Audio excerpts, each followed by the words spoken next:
అయిపోయి ఆయన పాదములు ఒత్తుతూ ఉంటుంది.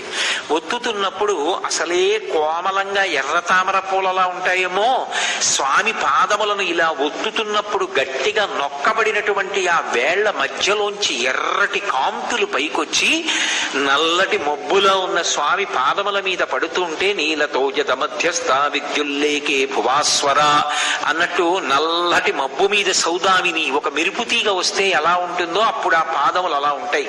శ్రీ వెంకటేశ చరణౌ శరణం ప్రపద్యే, అటువంటి నీ శ్రీచరణములను నేను శరణు చేస్తున్నాను అంటారు. అంటే శ్రీ మహావిష్ణువు ఎప్పుడూ లక్ష్మీదేవిని నా కాళ్ళ దగ్గర కూర్చుని కాళ్ళొత్తుతుండు అంటాడనుకుంటున్నారా మీరు? కాదు, ఆయన ఎప్పుడూ ఆ మాట చెప్పడు. పాదములను ఒత్తుట అన్న మాటకు అర్థం ఏమిటంటే భర్త యొక్క పాద సేవ చేసి భర్తను అనుగమించుట. ఆయన వినా ఇంకొకటి లేదు. ఆయన